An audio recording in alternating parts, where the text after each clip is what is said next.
On repart, les amis. Ouais, le port de Hambourg, Anne-Sophie, ils vont pas partir avec, hein. Non.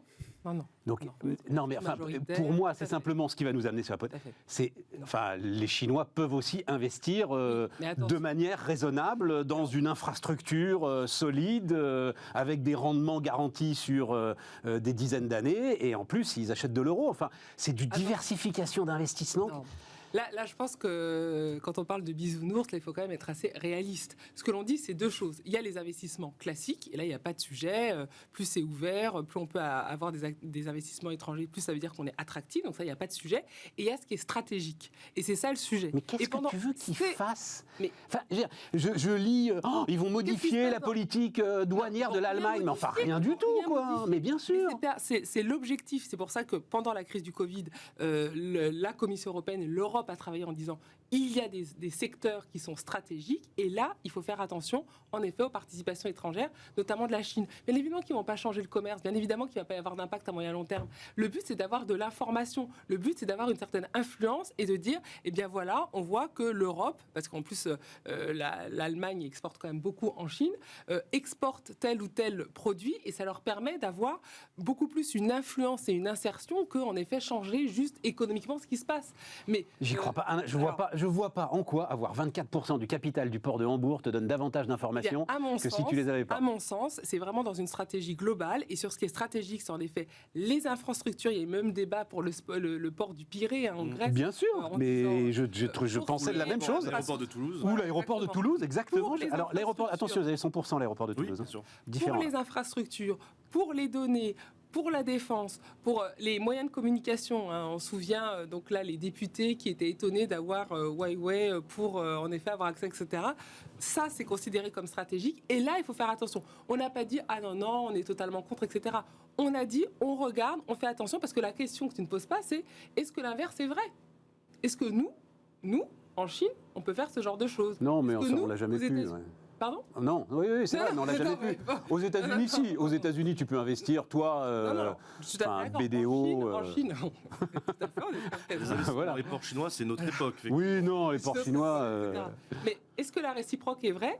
Et il ne faut pas le voir comme juste un investissement dans un port, parmi tant d'autres. Et en effet, tu as raison, c'est très important de regarder. C'est pas du tout majoritaire. Mais ça, à mon sens, c'est une stratégie globale. Et je trouve que c'est bien. On n'arrête pas de critiquer l'Europe en disant, voilà, on fait rien, etc. Et les chiffres sont quand même là. Qu'il y ait en tout cas un veto, en tout cas un regard particulier sur ce qui est acheté. D'accord. Parce que c'est considéré comme stratégique. Clément ? Oui, moi j'ai envie de dire, tant que c'est 24%, moi ça ne me pose pas de soucis. Je crois que la seule crainte que j'aurais, c'est effectivement, si la Chine veut vraiment développer sa stratégie d'influence dans une logique de guerre économique, y compris vis-à-vis de l'Europe et des États-Unis, le danger, ce serait globalement d'essayer de lui donner la possibilité de désorganiser en fait le transport maritime, ce qu'elle ne peut pas faire quand elle a que 24% d'un port. À partir du moment où elle en aurait davantage, effectivement, on pourrait très bien considérer que le gouvernement chinois, en cas de conflit majeur, essaierait clairement de mettre le bazar, vous voyez, dans des ports comme Hambourg, en retardant, je sais pas, des embarcations. Mais non, mais c'est une infrastructure, Clément. Bien sûr. Le seul sujet, en fait, de l'infrastructure. Est-ce qu'on peut pas essayer de désorganiser l'organisation elle-même de l'infrastructure, si vraiment on veut faire suer ses voisins, vous voyez, ses partenaires comme. Bon, enfin, disons la question, c'est vu ce qui arrive en Russie, pourquoi en Chine, les infrastructures, les étrangers n'ont pas un accès libre et pourquoi il y a autant d'obstacles ? Mais parce que la Chine est une dictature épouvantable. Enfin, la réponse, elle est claire. Tu peux pas comparer nos deux systèmes, Anne-Sophie. Ça n'a aucun sens de comparer nos deux systèmes. Si, ça n'a aucun sens de comparer nos deux systèmes. La dictature, pour le commerce, il n'y avait pas, on était ouverts, il se trouve que tous, etc. Donc à ce moment-là, c'est le même discours à l'OMC. Mais non, on ne protège pas notre marché. Mais non, justement.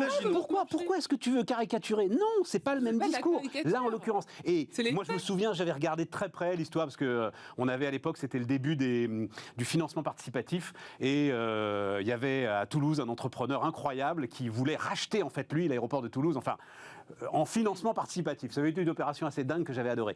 Et effectivement, si tu es à 100% d'une infrastructure comme l'aéroport du Toulouse, et on n'est pas des bisounours, là tu peux avoir un sujet, et là effectivement, à mon avis, plus d'ailleurs en s'arrêtant d'investir. Tu peux dégrader sérieusement en fait une infrastructure en s'arrêtant d'investir. Ok, là on est d'accord, mais pas 25% en plus d'un truc comme le port de Hambourg. Mais non, la réciprocité, tu l'as pour rien, Anne-Sophie, tu l'as pour rien. Tu l'as pas pour les services financiers, tu l'as pas pour l'industrie, tu l'as pour rien. Imaginons 5 minutes que ce soit la Russie. Est-ce qu'on accepte, je veux dire, au-delà de... Voilà, est-ce qu'on accepterait, vu ce qu'on a vu en ce moment en Russie, que la Russie ait une influence sur un de nos ports majeurs? La réponse étant plutôt non, même si on n'est pas du tout dans cette relation de conflictualité avec la Chine. 24%, moi, ça ne me dérange pas. Si c'était plus de 50%, on n'aurait pas envie, en fait, d'avoir une puissance étrangère qui pourrait... En l'occurrence, c'est 24%. 24%. En l'occurrence, c'est 24%. Vas-y, je t'en prie, Denis. Dis donc, je ne pensais pas, débat enflammé sur le port de Hambourg. Juste un mot pour décentrer un petit peu l'analyse. Et effectivement, le mot Russie est très important.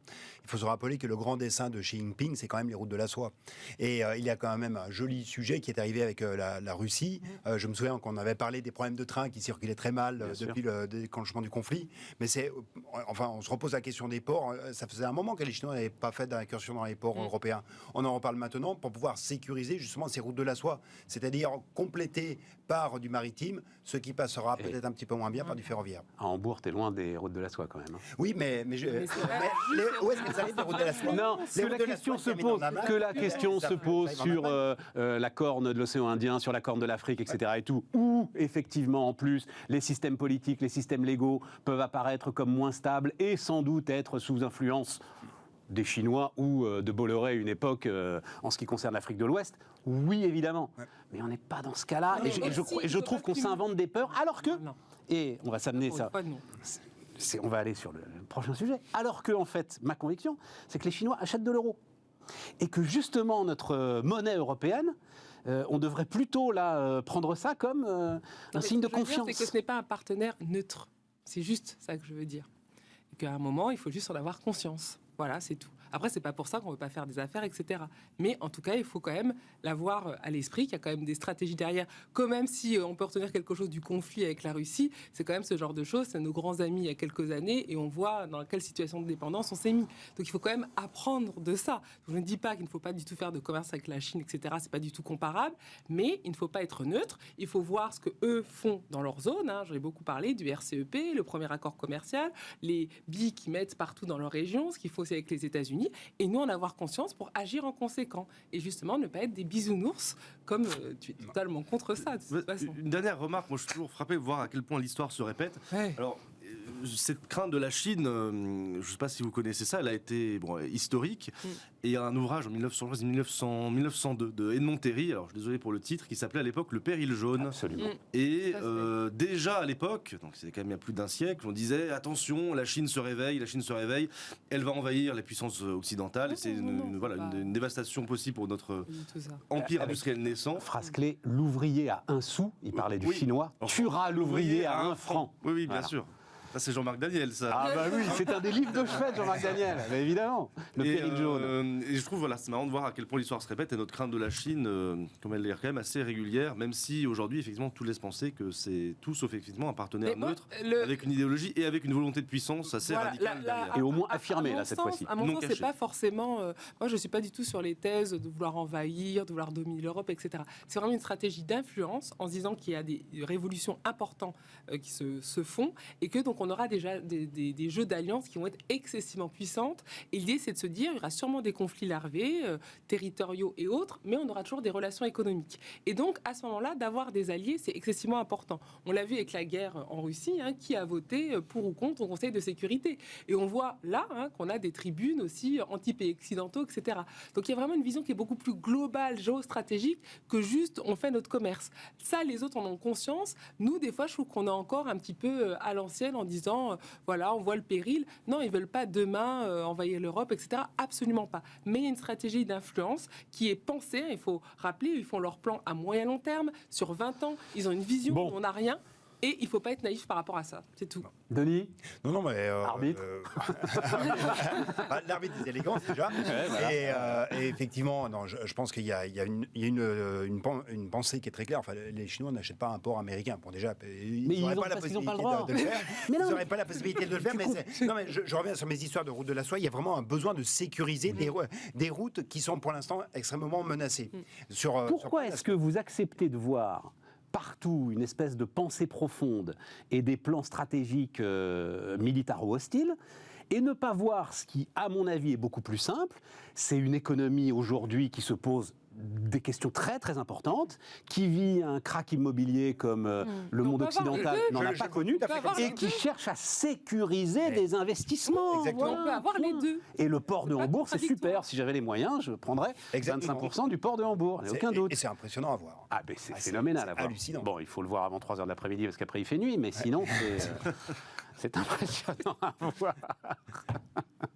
Krach obligataire. Denis? Oui, krach obligataire. Je trouve qu'on n'en parle pas assez, et t'as pas tort, mais c'est plus compliqué que les actions en fait. Ah oui, non, mais un krach des actions, ça va, on le voit bien, ça fait la une de tous les titres, enfin, il n'y a pas de problème, mais un krach obligataire, personne n'en parle. Ouais. C'est pourtant quand même autrement plus engageant, parce que les marchés obligataires sont dans un rapport de... 1 à 4 à peu près par rapport à des marchés d'actions. C'est à peu près ça, en fait. L'essentiel des investissements se font sur des obligations. Tu veux dire qu'il y a 4 fois plus de volume sur l'obligataire que sur l'action? À peu près. Donc tu as beaucoup plus d'investissements qui se font sur ces véhicules, qu'ils soient des véhicules gouvernementaux, qu'ils soient des véhicules corporate, des émissions d'entreprise. Qu'est-ce que l'on voit avec la hausse des taux? Les prix des obligations varient en sens inverse des taux sur les obligations. Remontée très forte des taux des obligations, chute très forte des prix des obligations. Depuis le début de l'année, si tu prends une maturité moyenne entre 7 et 10 ans sur des titres européens, des titres gouvernementaux, tu as moins 20% de valeur des obligations qui intervient. Moins 20%, so what? Moins 20%. Pour les actions, ce serait un krach. Pour les actions, ce serait un krach. Passage en fameux bear market. Voilà. Exactement, tu as un passage en bear market. C'est l'ampleur dans laquelle on est. Quelles conséquences est-ce que cela a? Cela va vouloir dire, pour ceux qui détiennent des obligations provisionnées par rapport à des pertes. En plus, le krach obligataire, personne ne s'en rend compte immédiatement. Le krach obligataire, tu vas le voir quand vont arriver tes relevés de ton assurance vie, qui va dire, non, finalement, la valorisation n'est plus tout à fait celle que l'on avait annoncée, parce que là, tu auras une valorisation mark-to-market qui est annoncée à l'épargnant qui a apporté des fonds dans son assurance vie. Et on se rend compte qu'en fait, le patrimoine que l'on a constitué, il est peut-être un petit peu plus dégradé que ce que l'on imaginait, parce que le krach obligataire sera passé par là. Donc il y a quand même... Ça peut fragiliser les banques, cette histoire? Les banques, pas tellement, mais ça ne va pas faire non plus, peut-être plus les assureurs, mais tu ne vas pas avoir l'équivalent du bank run où tout le monde retire. Non.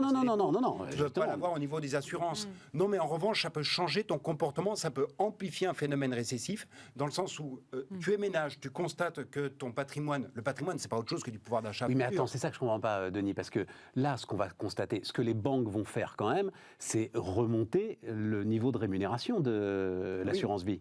Oui. Donc, toi, ménage, tu ne vas pas le constater du tout, le krach obligataire. Même si tu remontes... Si, parce que c'est dans la valorisation qui va être annoncée. La valorisation, elle va être plus faible, puisque les titres qui sont portés dans les fonds dans lesquels tu as investi par ton assurance vie, les titres, normalement, se sont dépréciés. Si tu es en unité de compte.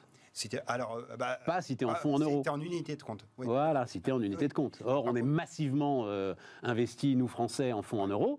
Et là, la rémunération, elle va obligatoirement remonter pour suivre le livret A. L'inflation, on a eu encore des records sur le livret A, etc. Elle sera aussi toujours un peu décalée par rapport à l'inflation. C'est là où je me dis, parce que tu as raison, les banques vont le prendre dans leur bilan, ce krach obligataire, et néanmoins, il va falloir qu'elles servent, et les assureurs, qu'elles servent peut-être une rémunération supérieure pour le fonds en euros. Et d'ailleurs, plus la maturité que tu détiens est longue, plus la perte de valeur est importante. Rappelle-toi ce fameux fonds autrichien qui avait été lancé, un fonds avec, enfin pas un fonds, mais une obligation à 100 ans, émise à 1% de rendement. Elle a été émise en 2017. Aujourd'hui, elle cote 30% de sa valeur initiale. Donc, ceux qui ont acheté de l'obligataire... Oui, mais en même temps, t'es à 100 ans. Ah oui, t'as de quoi te refaire. Oui, t'es collé avec, mais t'es à 100 ans. Donc Non, mais d'ailleurs, tu vois, il faut toujours penser qu'est-ce qu'a été l'Autriche pendant les 100 dernières années. C'est ça que je trouve hallucinant. L'Autriche a été un pays qui est passé d'un empire, qui a connu un Anschluss, qui a été occupé par la Russie jusqu'en 1955. Vienne était russe jusqu'en 1955. Et donc, tu regardes en arrière pendant 100 ans ce qui s'est passé en Autriche et tu imagines que pendant 100 ans, il ne va rien se passer. Non, encore une fois. Comme les Chinois avec le port de Hambourg, tu achetais de l'euro. Ouais. Tu achetais la stabilité européenne. En tout cas, tu n'achetais pas du rendement. Tu n'achetais pas du rendement, tu achetais la sécurité. Ouais. Et alors, maintenant, on peut nous s'affoler à droite à gauche et tout, mais regarde le monde et cherche des pôles de sécurité. Ah, il n'y en a pas beaucoup. Oui, d'accord, il n'y en a pas beaucoup. Voilà. Mais non, en tout cas, le krach obligataire aura des répercussions que l'on ne mesure pas encore. Mais il aura des répercussions, je pense aussi, dans les comportements des agents, à savoir que tu vas être incité à faire encore un petit peu plus d'épargne parce que tu vois que ton patrimoine... Et conditions de financement des entreprises ? Non, a priori non. Conditions de financement des... J'ai discuté avec la Banque de France fin de semaine dernière, là, pour eux, il n'y a rien de grave. Pour l'instant, non, il n'y a rien de grave. Et même, d'ailleurs, quand on regarde les enquêtes auprès des établissements de crédit sur les conditions, comment est-ce qu'ils anticipent pour relever les conditions, les durcir ou pas, ça ne bouge pas tellement jusqu'à présent. Plus compliqué pour les ménages, en revanche. Les conditions d'attribution de crédit deviennent beaucoup plus dures désormais pour les ménages que pour les entreprises. Anne-Sophie, un mot là-dessus ? On pourrait se dire, avec ce crash, on va aller peut-être plus vers l'immobilier, mais c'est vrai qu'avec la hausse des taux, on voit que ça ne sera pas forcément le cas. Donc, ce qu'on va pourtant voir, et à mon sens, c'est ça qui peut être un peu négatif et récessif, c'est qu'on va avoir une surépargne qui va continuer. On voit qu'on est quand même déjà à 16% de taux d'épargne, on est 2 points de plus avant la crise. On s'attendait plutôt, les prévisions de début d'année, on était à 14, donc on s'attendait encore à une année de très forte désépargne. Ça a complètement échoué et les anticipations sont encore à la hausse pour l'année prochaine. Donc c'est ça, à mon sens, qui est assez négatif, sachant que nous... Alors que normalement, l'inflation devrait nous pousser à consommer, c'est dans le, dans le modèle. Eh bien non. Ah bah ça dépend quel modèle. Ça dépend quel modèle.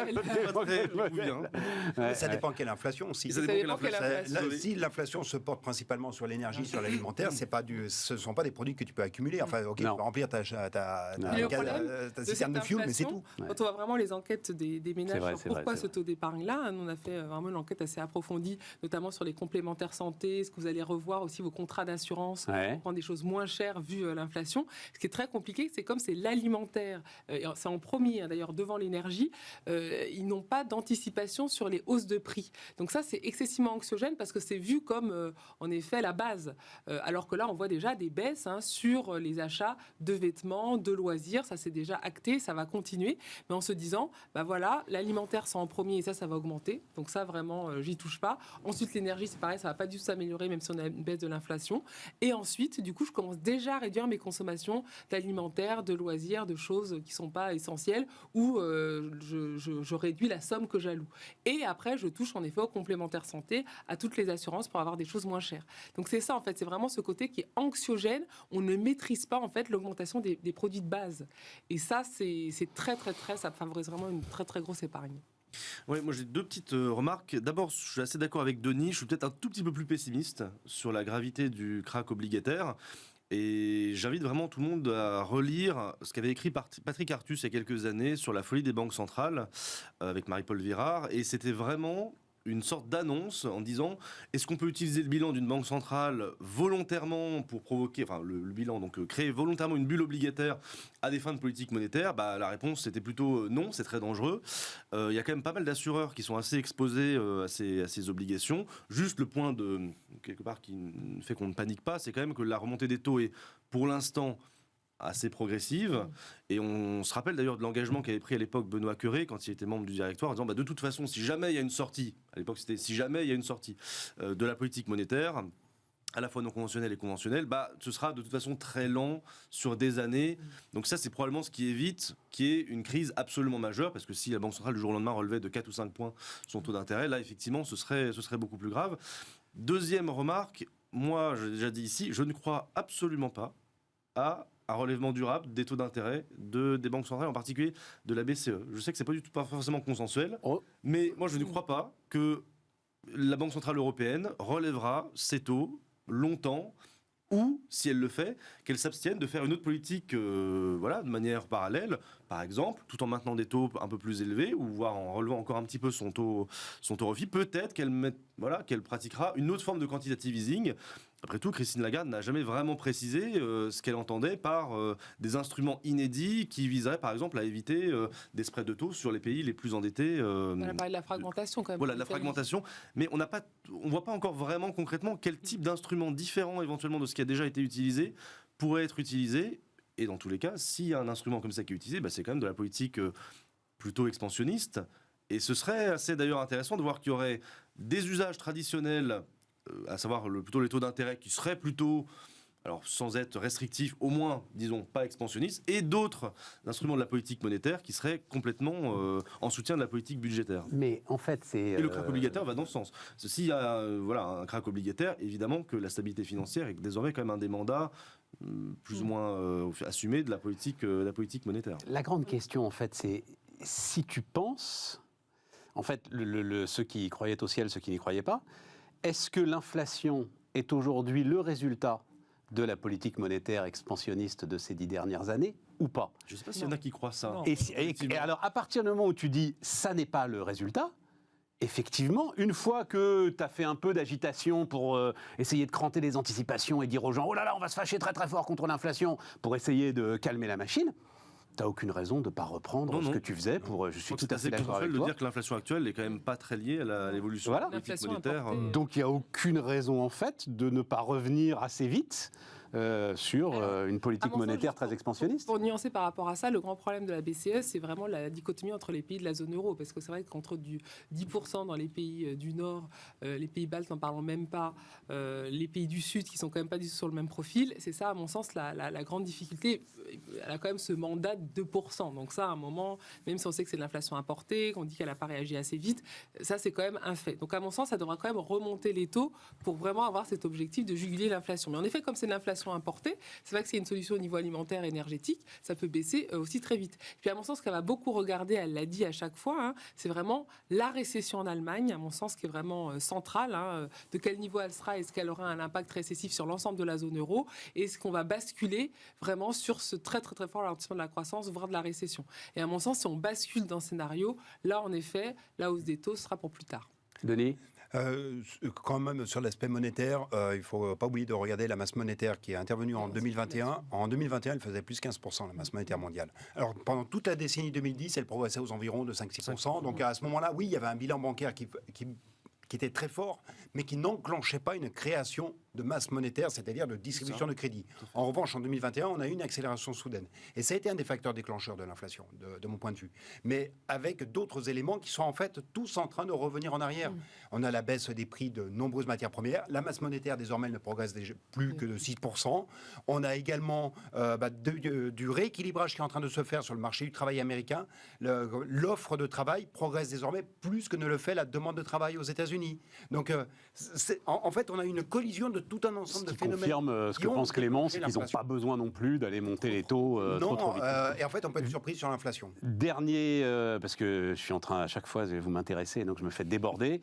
Et politique de l'offre, non, il faut en dire un mot, puis à la limite, je continuerai le débat demain. On va voir, c'est le journal Le Monde qui avait mis ce débat... j'allais dire, dans le débat public. Non, ça reste très très limité quand même, on en parle moins que du salaire de Mbappé. Tiens, on n'a pas parlé du salaire de Mbappé. Vous en pensez quoi? Donc l'histoire, c'est des députés de la majorité qui disent exonération de charges sur les hauts salaires.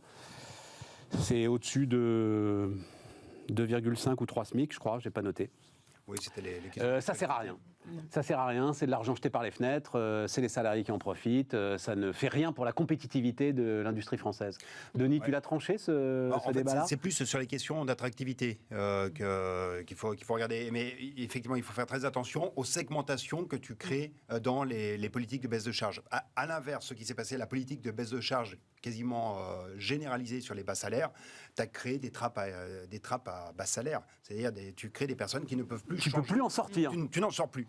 Donc, tu es à 1 600 € aujourd'hui, si ton patron veut te donner 100 €, ça va lui en coûter 300, quoi. En gros, c'est ça l'idée. Tout à fait. Mais cette politique de baisse de charges sur les hauts salaires, en termes d'attractivité, je ne suis pas certain que ça ait fait grand-chose, mais tu as eu en revanche une évaluation qui se fait maintenant sur les premières évaluations sur la réforme de la fiscalité du capital, qui te dit que ça t'a quand même permis de faire ramener certains expatriés. Donc tu as, c'est limité, mais 50 personnes en plus, 50 personnes en moins. Mais par rapport ça allait au-delà et surtout, non, ça va pas au-delà, Denis. C'est 50 personnes. Si c'était un peu plus. Allez, 100. Bon, allez. On le fait à 100. L'observation des grandes variables économiques ne suffit pas pour conclure sur l'effet réel de ces réformes, donc fiscalité du capital et notamment ISF. En particulier, il n'est pas possible d'estimer par ce seul moyen si la suppression de l'ISF a permis une réorientation de l'épargne des contribuables concernés vers le financement des entreprises. C'est ce que dit le comité d'évaluation des réformes de la fiscalité du capital. où les mecs doivent pas finir leur journée en sang, quoi, parce que globalement, ils nous disent on ne peut absolument pas. Mais à la limite, je le laissais de côté parce qu'on n'a plus trop le temps. C'était vraiment sur les charges, les salaires industriels, quoi, parce que clairement, c'est les salaires industriels que ça vise. Oui, et je pense à mon ami Denis Grandjean qui doit être furieux quand il entend ça, quoi, en disant vous voulez continuer à détruire l'industrie, allez-y les gars, continuez. Oui, mais la question, en fait, l'industrie, elle a évidemment, il y a quelques secteurs industriels qui embauchent beaucoup de salariés à très faible salaire, mais l'essentiel de l'industrie se trouve concentré dans le milieu de la distribution des salaires. Et en fait, c'est cette proportion-là qui n'a pas forcément de dispositif particulier. Donc, en fait, tu as ciblé des populations à chaque fois très spécifiques. Tu as une autre mesure qui est proposée, qui est de baisser les charges sur les 60-64 ans pour favoriser l'emploi des seniors. Donc, en fait, à chaque fois, tu réfléchis sur un public particulier et tu n'as pas une lecture d'ensemble, là où en réalité, c'est un problème général de niveau de prélèvement qui pèse sur l'économie. Et en fait, on met des rustines en favorisant plus ou moins une catégorie, ou en tout cas en essayant de jouer une catégorie par rapport à l'autre. Clément ? Oui, je suis assez d'accord. Il y a une très bonne note du Conseil d'analyse économique sur les baisses de charges, Stop ou encore, notamment de Philippe Martin, qui donne à peu près cette conclusion en disant le problème des baisses de charges telles qu'elles ont été réalisées, c'est qu'elles touchent, sans évidemment vraie distinction, les emplois délocalisables et ceux qui ne sont pas délocalisables. Ça sert globalement à rien, si on est vraiment dans cet objectif de compétitivité, d'avoir des emplois de service qui sont totalement exonérés de charges au niveau du SMIC. Si on est plutôt effectivement dans une approche emploi nomade, emploi sédentaire, donc on essaie globalement plutôt d'aider à la compétitivité des emplois qui pourraient être remplacés par les ouvriers dans d'autres pays, effectivement, cette politique de baisse de charges sur les bas salaires, elle n'est pas très satisfaisante. Et donc, il vaut mieux maintenir celle sur les salaires intermédiaires. Oui, d'autant qu'elle est quand même pas du tout de la même ampleur que sur les salaires au niveau du SMIC. C'est clair. Ça n'a strictement rien à voir. Donc, oui, la conclusion du rapport du CAE était plutôt dans ce sens-là, en disant les politiques de baisse de charges sur les bas salaires sont efficaces, mais le problème, c'est que ce n'est pas du tout circonscrit. Et sur les salaires intermédiaires, 2 SMIC, 2,2 SMIC, 2,3 SMIC, c'est probablement, curieusement, encore un peu insuffisant. Au-delà de 3,5 SMIC, il y en existe très peu, et là, effectivement, ça ne se justifie pas. Au-delà de 3,5 SMIC, c'est plus du tout... Sur l'industrie, la grande question, mais bon, ça c'est vrai que c'est le cas depuis le rapport gallois, c'est quand même la question de la montée en gamme. Et quand on compare toujours par rapport à l'Allemagne, c'est pas le problème de la rémunération. Et vous avez beaucoup de personnes très qualifiées, on n'est plus dans le problème du coût du travail, parce que vous êtes à un niveau de gamme de l'industrie où vous n'avez pas ce problème de compétitivité coût. Donc l'idée, c'est de se dire, de basculer de plus en plus en réindustrialisant sur le hors-coût. Si, quand même, je pense non, mais tu as besoin de tout. Oui, mais tu as besoin de tout, Anne-Sophie. On a besoin de tout. Tu as besoin de marge pour investir. Donc, tu as besoin de retrouver de la... Dans une euro, on a la même monnaie. Si on commence à vouloir se spécialiser là où sont très très bons nos voisins, où ils sont plus compétitifs, non. Donc, c'est pour ça que si en effet on avait une vraie politique industrielle européenne, on se poserait beaucoup moins ces questions. On serait à mon sens plus efficace.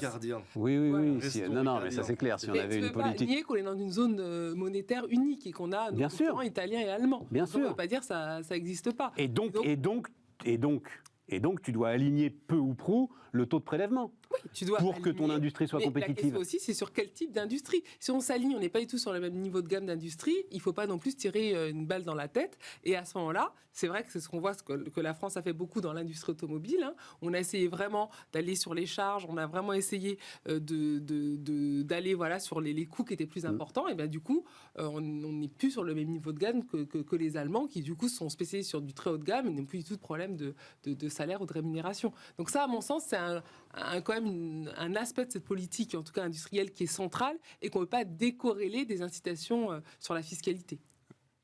En tout cas, les politiques de baisse de charges, quand elles ont été concentrées uniquement sur les bas salaires, elles avaient un objectif, non pas de compétitivité, mais elles avaient un objectif d'emploi. Et de fait... Et de lutter contre le travail au noir. Oui, de lutter contre le travail au noir. Et de fait, l'objectif a été atteint. Mais en revanche, tu as créé une aspiration, tu as créé une structure de l'emploi qui s'est déformée vers le bas. Ouais. Et quand on parle de disparition de la classe moyenne, c'est parce qu'en fait, tout le monde s'est retrouvé plutôt aspiré sur des trappes à bas salaire dont il est très compliqué de sortir. Tout à fait. La grande difficulté, c'est effectivement de trouver les passerelles qui te permettent de remonter l'échelle. Et en fait, plus tu écartes les barreaux de l'échelle, plus c'est difficile à monter. Et c'est bien ce qui se passe avec des seuils de partout, 1,6 SMIC, 2,5 SMIC. Donc, au bout d'un moment, tu ne franchis plus les cotisations sont en plus sur des seuils différents. C'est-à-dire que c'est quand même assez complexe. Même pour les chefs d'entreprise, ce n'est pas le truc le plus lisible, les exonérations de charges. Ouais. Merci, chers amis. Merci pour l'ensemble de ces débats. Et puis, on se retrouve demain pour continuer cette discussion sur Bismart.